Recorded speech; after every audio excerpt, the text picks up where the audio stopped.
I'm a little bit of an addict, but not quite a junkie. Dang, how did fall get over here? Like, look at this. This don't make no sense. He says, I like my Jesus like this. It was horrible. Dude is a machine. Hit the button. What's up, everyone? Welcome back to the Mosaic Podcast. We are still working on a name, aren't we? We are still working on a name. I feel like we have so many good ones that we can't choose. Yeah. But we did just have an epiphany, though. Can we share at least like an idea? Yes. Okay. So one idea. It's the Barton and Swaney podcast, but we don't call it that. What is it called? We call it the BS podcast. BS Stands for Barton and Swaney podcast. Yeah. BS podcast. Obviously. I like it. All right. Can't be offended. So we wanted to bring you guys up to speed on something that we've been kind of kicking around, as to what to get into. We felt like this was one of the perfect opportunities to just kind of stop and pause and reflect and whatever. Hopefully this gives you some good insight. Hopefully it's a little entertaining. Maybe makes your drive a little bit easier to work or whatever. I feel like this series, Vibe Check. Adam, why don't you just give people like a little overview? The series that we're in, it's called Vibe Check. What is it all about? And then what do we want to do today? Yeah, so Vibe Check. Honestly, the name came second. Really, it was, I knew I wanted to do a series talking about like attitude. Right. Because attitude is just so important in church. We also try to be cool and hip and stuff. So we knew we couldn't just call it like attitude. Change your attitude. Your heart. Love your heart, bro. Right. Check your heart. That would have been a good one. Check yourself before you wreck yourself. Right. So Vibe Check, but the name Vibe Check, when it kind of emerged as the front runner, it really did, I think, encapsulate what we were trying to do. Just this idea that you would like stop for a minute, like, and check, hey, what's my vibe? Like what's going on in my heart? Like, and I know I even feel a little weird saying vibe because I feel like I'm like too old. Adam, you're a millennial to say it. You're a millennial. The vibe is all your life, my guy. All right, I'll try to own it. I spread the vibe on my avocado toast. I just feel I'm an older millennial, so I still feel weird trying to use the lingo, but the idea that you would pause for a moment and check what's my heart, what do I got going on in my attitude, was really important. So we went with Vibe Check, and we just kind of started going after different attitudes that you could be carrying that would be like something that would stop you from living the life that God wants you to live. It would block things up. It would prevent things. It would always, my goal in preaching is to get you to feel like you're missing out on God's best for your life if you don't, live the way He says to live. Yeah. So we're going after attitude. Attitude's a tough one, man. Yeah, and I feel like in general, the whole premise of attitude and vibe and all that, like, where is this coming from? Why do you feel like we should even be digging into this? I have a preteen daughter. Yeah, it was funny. Your message on Sunday, you brought up your 7th grade daughter and following her heart and this and that. Right. And like the room was like erupting with laughter because this is something we can all kind of identify with. At some point, we were all a 7th grade girl. We just. We've all been there. Like we've all had our moments. So, it's like, dude, you were really acting like a 7th grade girl right now. I'm not gonna lie. The fact that I have 2 preteen-ish children does affect a lot of the ways I think, and it dominates my life. So attitude is a conversation I'm in a lot. Yeah. But it's not just that. I mean, home life is a big deal, but man, church, attitude in church is, man, it's like foundational. You talk about vibe checking somebody's life. You do a vibe check on a church too, right? I mean, that kind of changes like the whole scope of really, well, and we talked about this a little bit, like the impact that a church can have, as a collective, if the attitude is off. Because there's like a collective attitude that can form. Yeah, we talk about stuff like this all the time. It's like, a little bit like another word I would use for a collective vibe would be a culture, right? So, Yeah, that's good. and if you work in a place that has like a mission statement, they always put stuff up. Everybody puts stuff up on the wall. We put stuff up on the wall. Listen, the mission statements that I've seen, they're like 40 pages long. Right. You got like on a plaque that book. You can't read. Yeah. I think they do that on purpose. It's like a shiny plaque that has like a weird mat to it, so the light hits it. You're like, I can't read this. This must not be for real. Right. But they put it up there because it's the stated, this is what we're supposed to be about. But we all know that while that could be the stated mission and those might be your stated values, right. that the place itself has a feel when you walk in. And that would be, I would describe it as a culture, or if we wanted to be, millennial, we could say that's the vibe. What's the vibe of the place, right? And that, man, I am huge on culture. Culture is like really, really, really important to me. And like, this is where church is really important, because you can talk about, like, any church you walk into is going to have a mission statement of some kind that is absolutely a good one, probably based on the Bible. Right, yeah. But they all feel different. What's the vibe, though? What's the vibe? I have like the little picture of like McDonald's or something, a fast food restaurant. It's like, we got our thing, smiling customers. Totally. As everything. The word excellence is on there somewhere. Yeah. All the nutritional, whatever. Right, totally. And then you're like, what's the vibe? It's like, the vibe is whatever the manager, whatever the workers say it is. Like, I will throw your food on the floor, pick it back up, and serve it with a smile. Like, that is the vibe. And no, you can't have ice cream because the machine is broke. We're not talking about any restaurant, particular restaurant. We're dressing it up. But for real, it's really important to acknowledge that the organization can say it stands for, is saying some things are important. Right. And then what is actually practiced in reality is a very different thing. Totally different. And that's why, you walk into any church and if you just said, I'm going to stay here based off their mission statement, you'd stay, because all churches have good mission statements generally. Like, they're all based on what God would say it should be generally. Yeah. But that's not how we make those decisions. It's the vibe. It's a vibe check, man. That's so good. So this past weekend, the last 2 weekends we've been in the series. Which one do you want to kind of go after, as far as something that's really important, maybe something you didn't feel like you got to hit super extensively in your message, or do you feel like there's just a general vibe check that we feel like, the church would benefit from, or maybe people who are listening are going like, you know what, I have this, maybe someone who's listening at their church, and they're going like, you know what, this is something that if I were to bring up, or something, maybe it would change the vibe at my church or whatever. So the easy one for me, if we're gonna say that this podcast is a little bit of behind the scenes, week 1 was about complaining, and that's I don't even know what it clocked in at, 35 minutes, 40-minute sermon. I could have preached an entire series on complaining. Just complaining. Because it is such a big topic. And then... because you have so much experience. Well, think about it, right? I'm just saying, I've heard you rip on some people. This is the thing, though, right? I mean, any church leader or any leader of any kind, they have a special spot in their heart for complainers. It's the dark black part of their heart, but there is a special part. How do you think we cope? How do you think we sleep at night? But and I would even say that I think churches maybe have a little bit of a reputation for being a little bit more of a complaining type of a place. Yeah. Like, that would be a vibe that people could walk into in a church and say, ooh, man, these people they complain a lot about the stupidest stuff. Well, we know commiseration is good company, right? It gives like a false sense of community, a false sense of identity, like feeling like you belong, things like that. And that draws people in. Strangely. And I joked about it during the sermon that, sometimes I enjoy complaining. There's some weird backward thing where you're like, this just feels good to complain about something. Yeah. It's like, I'm miserable, but I'm happy about it. Like, that doesn't make a whole lot of sense, but... and I'm even more happy if you're miserable with me. Right.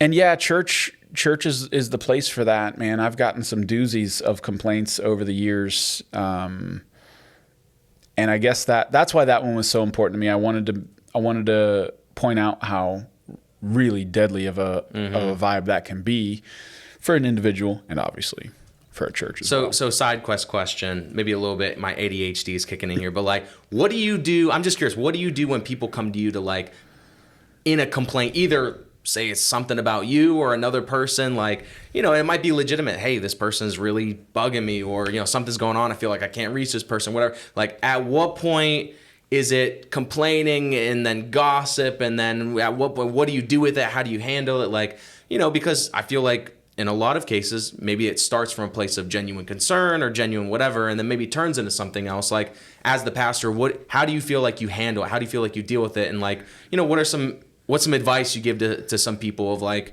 what do you do when you're either presented with it, or if you're feeling a certain way, or like, how do you just go about it? Yeah, good question. So on one hand, you know, it's the classic Christian thing that, hey, I got a prayer request, pastor.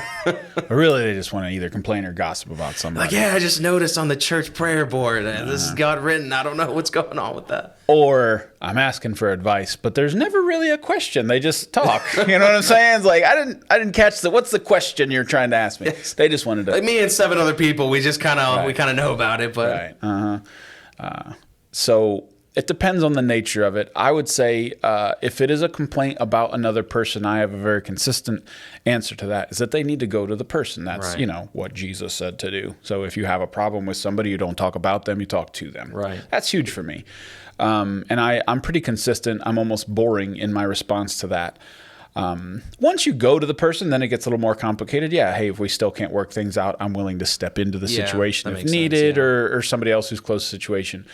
And I think just to be clear, like, I think the Bible's clear about this too. Like, it's the purpose of that is not to lay the hammer down. Right. Right. Like, why would you be in the room for? Right. Like, I'm just trying to play peacemaker at that point. Really, actually, what I probably do, I say this even in marriage counseling, like I play sounding board. I'm really good at saying, well, this is what they're trying to say, Right, and help right.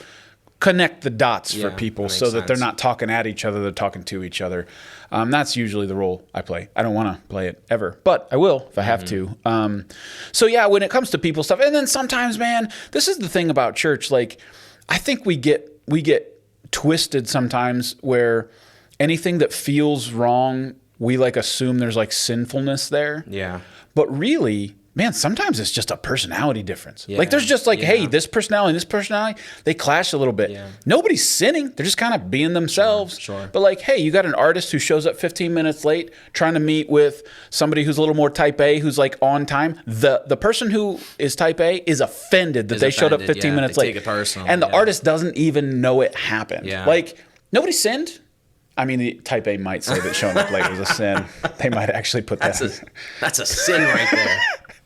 I don't know which one, but that's a sin. Disrespect. That's a disrespect. Well, you know me. I do. I'm a little bit of that type A. Now, if you're late, that's one thing. But if you just don't Just show up, You don't show up. No call, no show. no call, no shows, don't get other. You don't get you're another. gone. You don't get another meeting. I'm not wasting my life. Your lack of planning is not going to affect me anymore. But I really do think like that, and that's like if I have to play a role, sometimes it's very much talking someone out of like assuming the worst about the other person who's just different than they are. Trying to get them to not over spiritualize things. I think it's important too. I mean, and again, it's hard because this is a church. It's very spiritual. Everything we do is extremely spiritual. Super spiritual. Like so spiritual, my guy. Right.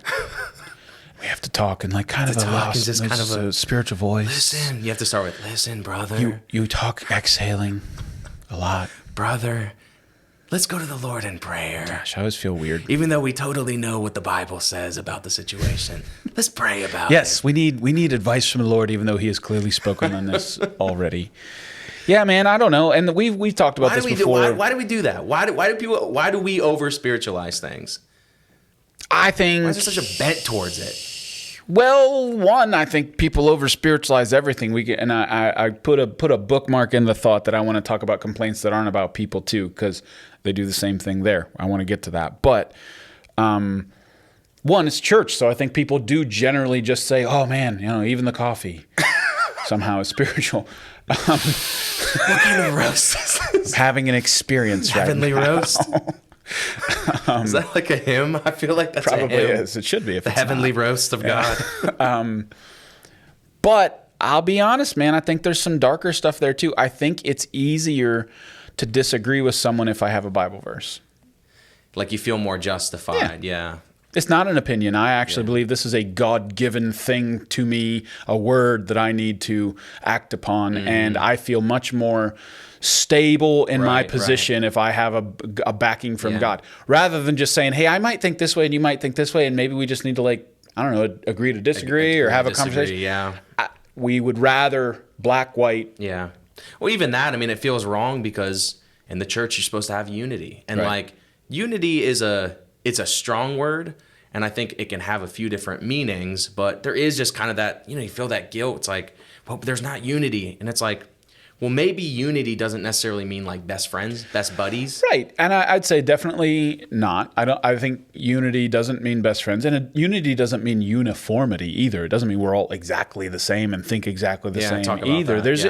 So there's like a level of I can have different opinions from you and still have peace and harmony. And actually, if we agree on the right things, the other things don't matter that much. And that's another thing that I think Christians have a hard time with. You make a level 2 disagreement into like a level 9. Like everything is like a hill I want to die on. Yeah. And I deal with that a lot, dude. So one of the things that's happening more now as we grow is I have meetings with people who are like interested in the church, but they have a lot of questions about the church. And most of the questions are not stuff that I'm like, oh my gosh, this really matters. It's actually never. Never do they say, hey, what do you think the resurrection of Jesus means?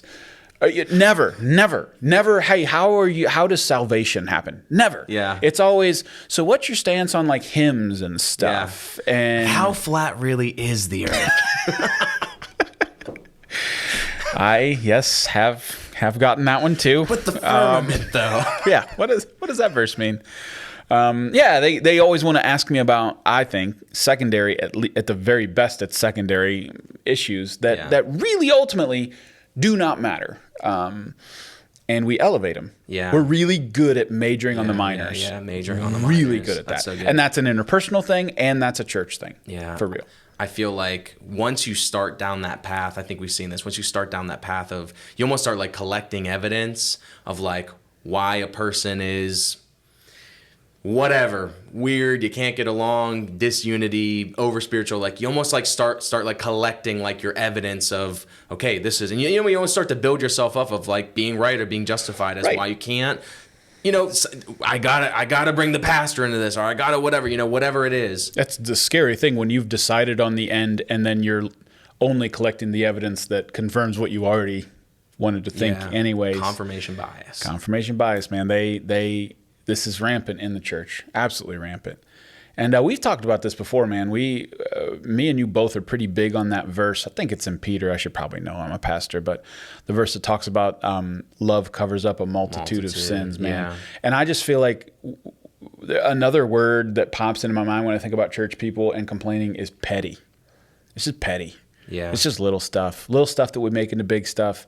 And I feel like if we really, really focused on like loving each other and believing the best about each other, not just, that's like an active love, right? Like that's like a, hey, Jonathan did this thing and it maybe hurt my feelings a little bit, but I'm just going to assume that he didn't do it on purpose. Yeah. That he slipped up, or maybe he had a bad day or something like that, and I'm going to assume that and then deal with it according to that. So I had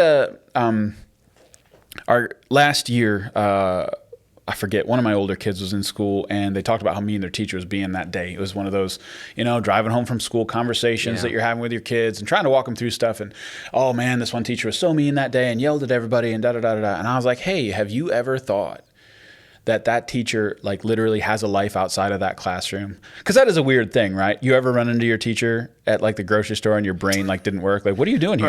I ran into my first grade teacher at like a Marshall's and I'm like, You live at the school. Yeah, like you sleep under your desk, right? Here? Yeah, this is not okay. It's weird because kids. I definitely did that when I was a kid, and like what I tried to do is like pull them out of like, hey, what do you think her morning could have been like? What do you think maybe last night could have? Because and then when they started to actually think like, oh yeah, man, maybe her kids were giving her a hard time. And like by the time we got to the end of the conversation, they were like, yeah, maybe she was just having a bad day, and like it wasn't really about us. And it was really, I always thought it was really important. I hope it stuck. Some part of it stuck. But it's a thing I try to practice too, man. Like, if we all as Christians assume the best about each other and really that love covers a multitude of sins, man, the whole church would be better for it. A ton better for it. We wouldn't even have to have conversations. Yeah, just being able to let go of stuff. Yeah. And just, I think it's cool. Like, again, we're called to forgive at the end of the day. So, like, even if you played out to its logical conclusion at the very end, man, this person is just a cuss word. I mean, just at the just difficult, just an absolute butt, man. Still got to forgive them. Yep. Still got to love them. Yeah. Still should. It's still, part of it. I still got to continue to put myself out there and try to forgive and try to whatever. Like, okay, even if that's the end of the road, still gonna be, you know, who I'm supposed to be. That's the basement, is forgiving and loving. Wow. But man, if we could walk it back and actually try to invest in the relationship or build a bridge, like, you know, man, what could happen? Yeah. I think about my life. I mean, one of my closest friends from high school, like, we didn't like each other at all when we first met, but like, it took time, it took relationship, it took bridge building, you know, and now we have like a friendship that's lasted this long. I mean, since high school. I don't have any friends from high school anymore, you know. That's mainly just because I was weird. That's mainly just because I was weird. You don't have to have any high school friends. I was in the band, bro. I know. I try not to pick on you too much for that. You band kids. Oh my gosh. Just above soccer players. Stop. All right, that was a little sorry. low because I played soccer and then I did band. So like, wasn't an upgrade. It was more of like a downgrade as far as athletics and popularity. If you're listening to this as a soccer player, I just want to say that love covers a multitude of sins, and please listen, brother. forgive me. Listen, brother. It's just Love does cover a multitude. Soccer is not a spiritual thing. It's boring. Anyways, let's go. Okay, I want to switch. I want to shift from, because people is one thing, and when it comes to complaining about other people, I think the Bible is really, really clear. Like, yeah, you need to go to that person, you need to forgive that person, you need to love that person. Those are not like, that's not like really hard to figure out. Short right? shelf life of how long you can get away with it for before it starts doing damage. And even even if you put it into real practical terms, Jesus talked about like leaving your gift at the altar and going to your brother if you have something going on. Like, the Bible, it is not like, I wonder what I should do. Yeah, it's not wishy-washy. It's not unclear. So a lot of times for me, it's not like, you're not really coming for advice. You're coming for a kick in the pants to do the right thing, usually. Yeah. Or validation. Well, they really want validation, but I'm not going to give that to them. But if you shift out of the people complaints and more into the other ones, first of all, they're just way more fun. And they are a little harder to talk about because... Dude, I've gotten so many different kinds of complaints. About me? Well, obviously. I'm really difficult to work with. Yeah. It's cool, man. You are. I've accepted love covers a multitude. I take a lot of bullets for you. I appreciate You're that. welcome. You know, let's do like a hug after this. You can whisper in my ear, love covers a multitude of sins. And so do I. You're welcome. No, just I mean, over the years, the level of outrageous complaints I've gotten has maybe lessened a little bit. But dude, I mean, every single thing. The crazy thing is, so there's levels to what a church does, right? Like, we have some things that are like mandates from God. Like, we have to be about. If we miss on this, it's a huge deal. And then there's stuff that's important, but not quite that level. And then there's stuff that just like, who cares what color we paint the wall? Who cares what? I care. Who cares about like what kind of light fixture goes here, what the floor looks like? Like, there are things that are strictly, purely opinion. Those are the things that I get complaints about the most. Again, the least important things I get the most complaints about. The biggest deal. It's interesting. What? Where? Do you want me to give you? Do you want me to give you a list? What is happening? You want the list? You want the list? I can tell you. I just need a little bit of context here. In just the past month, I have had people complain about how loud the music is, complain about fog, lights. This is not all the same conversation. Oh, God. This is not all the same conversation. I want to hear more. Tell me more. Feed off the negative strange energy. how it all is in your area. It's like, I'm I'm gonna make it fog so much harder now. The smell in the church. I've gotten that one. got a lot of youths. The youths. I'm trying to think. I know. I had a list going in my head. I'm like, oh my gosh. Don't we have? Let's just fix this right now. Fix it. Let's just fix this thing. Fix right. it. Don't we have earplugs somewhere? Like, didn't someone buy? They're there. And bring in like a whole thing of earplugs. Why? Does Here's- no one know about it? Are we like we're not giving it I to don't people? know. Like, do they have to tithe a certain amount Right. before you get to have earplugs? What is happening? Like a gold member thing. Oh no, you're bronze. No, you don't get the earplugs. Sorry. Here's well, if I back way up philosophically, these are on one hand very unimportant things. On the other hand, when you talk about like the way a church feels, a vibe of a church, all of these things go into that. Obviously, the attitude of the people is a big deal, but also like every decision we make as leaders, we're trying to keep the whole picture in mind as we put these pieces together. So everything that we do, lights, fog, music level, smell of the church, the way the floor looked, the paint color that we picked, it's all got like a feel in mind. We're trying to do something that is collectively makes sense. The funny part is everybody who comes in general is drawn to that. There's something about it that they like. They wouldn't stay if they didn't like it. They like it. But then they just want to say, but there's this one thing that I don't like. If the music was just a little softer, I'd be happy. Or if the lights moved a little less, I'd be happy. Or if this wasn't this way, I'd be more happy. They like everything else. They just want to tweak the one thing. But if we listen to everybody, if we listen to every single little tiny thing that somebody says about the way they would like this one little thing, do you know? We would truly be a mosaic. We would be a mosaic. We'd be a mess. We'd be a paint splatter on the wall. Or, you know what we'd be? Just like every other church in the world that doesn't have a vision and doesn't have a reason for doing things. They just let anybody have an opinion about something and it turns into a mess. I think those are the churches that it's very clear what those churches look like because everyone's in charge of a ministry.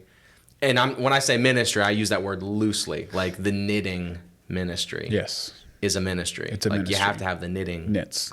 So it could also, you could replace club with ministry. And like, that's how you know. It wouldn't change. It wouldn't change, you know. So you got the knitting, you got the cooking, you got the cleaning ministry, you got the library ministry. It's just like you have the books and they don't do anything. Like no one's allowed in the room. Right. Just to dust. It's just to dust it. But yeah, like, I feel like you have, and then not only that, you got the committees. Talk about the committees. Oh, yeah. The committees on committees. Yeah, I was just talking to somebody about this. How do you make a decision? A church that is run by committees, like, you something has to run through 6 layers of approvals, and then it never. That's why.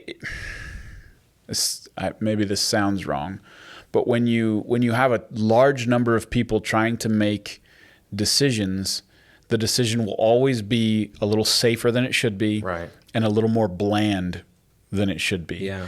I read an article once. I forget the name of the guy who wrote it, but he talked about the rule of 7. If you're going to have a decision-making group of people, it can't be bigger than 7. If it's bigger than 7, it's going to be a mess.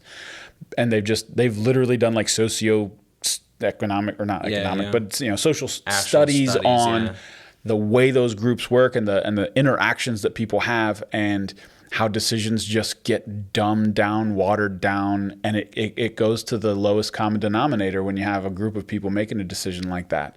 That's why I joke. I mean, we've even had jokes in staff meeting where I accidentally got myself into a discussion. I'm like, actually, there's too many people in the room right now. I'm like, put it in reverse. Beep, beep, beep, beep. We're not having this conversation. Reverse, sorry, get out. And that's exactly how I felt. Something's about to explode. Stop. Get away from this. Get out of here. Could not find the button.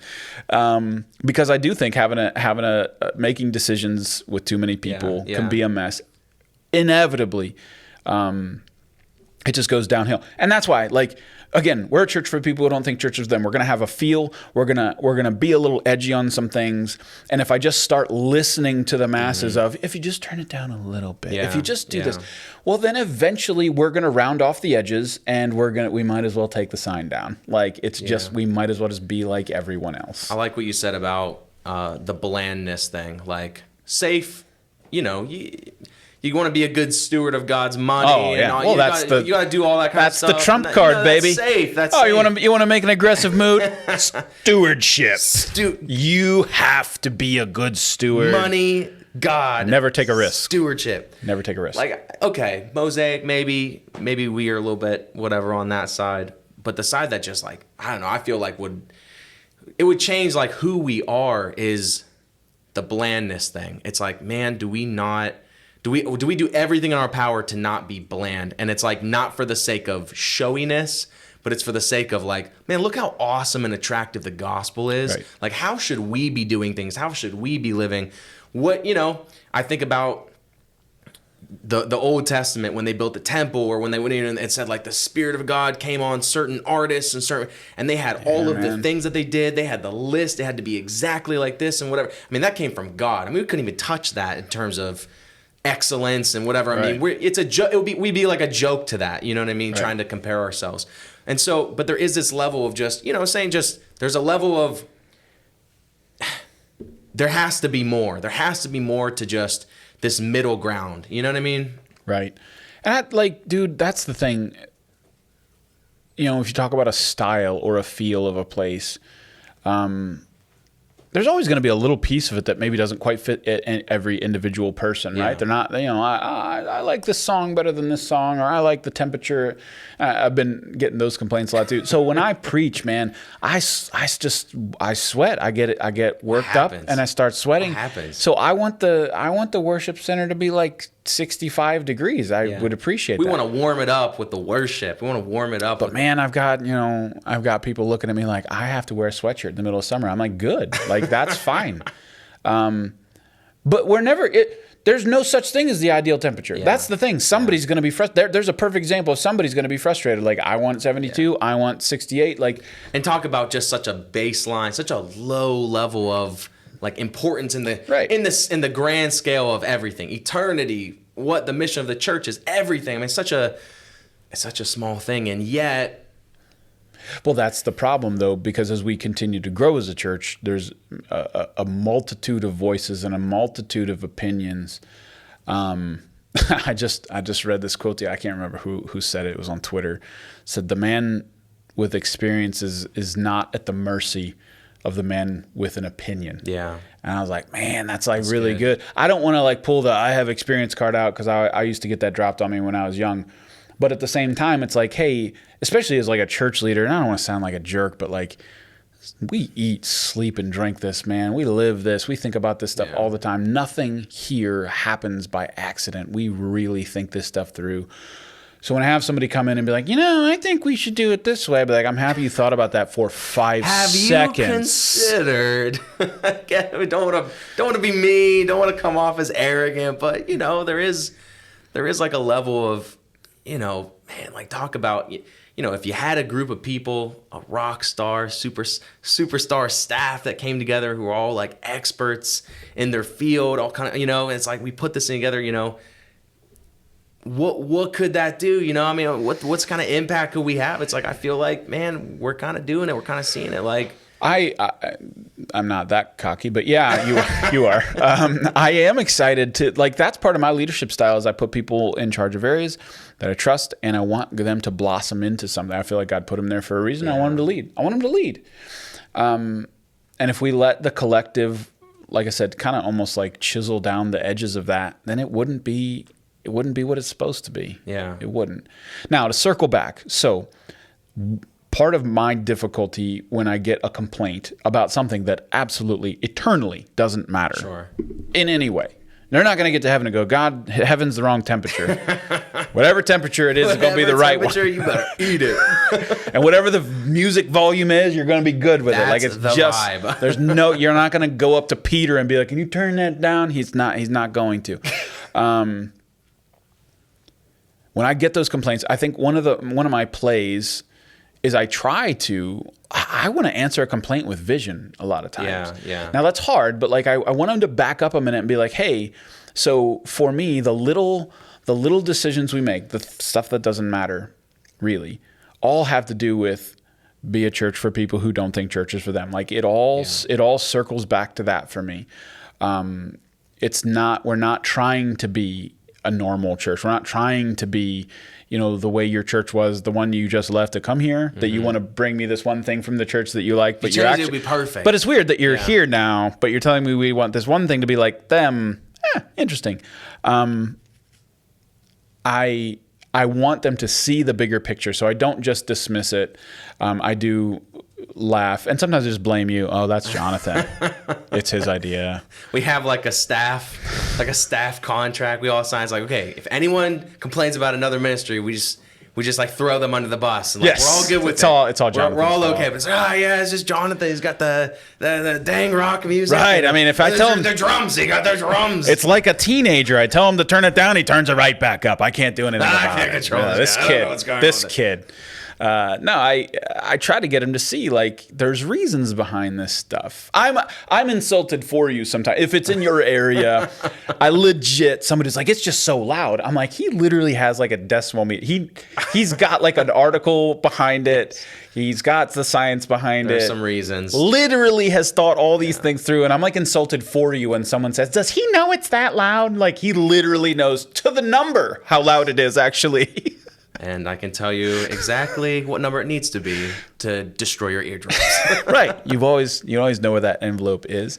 And again, We're gonna get there someday. Don't Someday. you worry. We're gonna get there. but you can't make, I guess what I'm pointing out is you can't make the perfect decision for everybody. So we have to decide on a philosophy. We have to decide on an angle that we're going for, on a center of the bullseye. And that's what we go for. So I'm trying to explain to people the reasons behind what we do, and then hoping my favorite thing that I get told, kind of on the other side of a complaint, is for someone to say, you know what, I have maybe a different kind of music that I would prefer, but I go here because that thing that you have on the wall that church people that's real. It's real, yeah.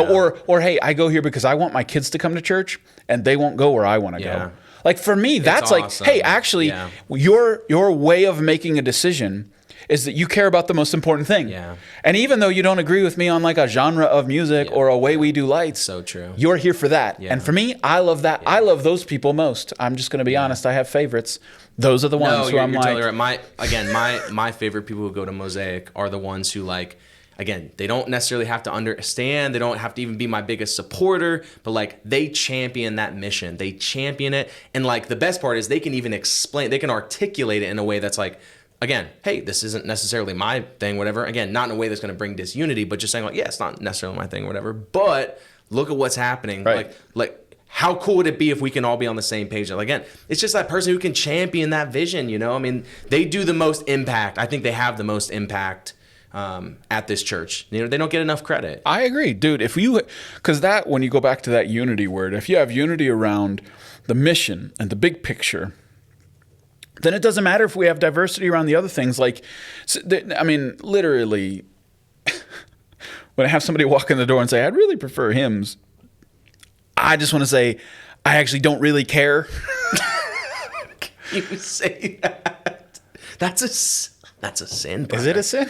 I don't like care though. I just want to point over my back to that mission statement and say, that's what I care about. Yeah. So that opinion doesn't matter to me compared to that. And I'll do anything for that. So I know that the people we're reaching, a lot of our people, they're not like never gone to church before people. They're like the deconstruction crowd who they've been to church before. They know what it feels like when they walk into a church and they don't like that. No. So if they came into the pipe organ, their heart rate's going to increase and they're going to start to PTSD's sweat. kicking in, I can't be here. And when they walk into our church, it does not remind them of any of that. Yeah. And that is good for them. So that's why I'm making a decision. You know, if you say, oh man, I literally had something said to me. I grew up on hymns. Me too. Yeah, me too. But that's weird because I don't want them anymore.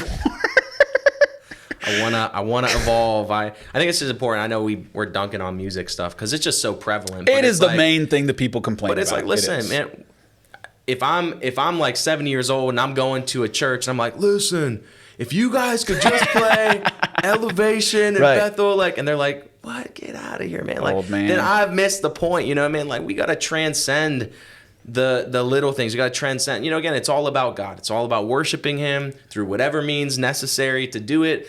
gonna bring in the most amount of people. You're gonna preach a message that's gonna, give people the real picture in its rawest form, and that's going to change and evolve over time. Just like Paul, I mean, we're inspired by the Apostle Paul. Like, right. he did what he felt like he had to do at every different city he went to, whatever. He wasn't compromised. He definitely did still, he was still in the King James version, definitely. Oh, totally. But other than that, I mean, everything else is totally uncompromised. Right.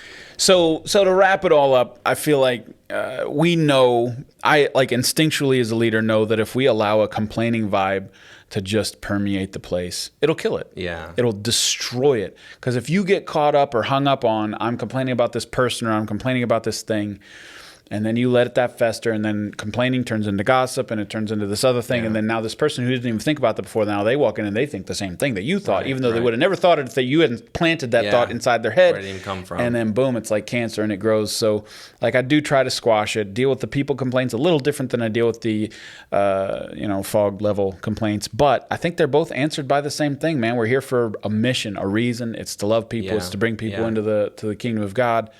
And I can go a long way on just that. So yeah, it's good. And yeah, just man.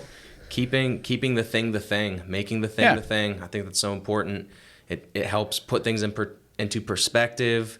I think about the people who feel like powerless when it comes to people around them complaining or having bad attitudes or things. You just feel powerless. You feel like you're overwhelmed or surrounded. It's like, man, that relationship, that personal relationship that you have with God is gonna hopefully give you the strength and the boldness just to outweigh like that uncomfortableness of making that decision to say, you know what, I don't want this around me anymore, and actually I'm gonna change it in me, and I'm gonna start like addressing it in the people around me. It's the most loving thing to do. It's the best thing to do as far as mission and unity goes in the church. Absolutely. Yeah. Good stuff, man. Good stuff. Yeah.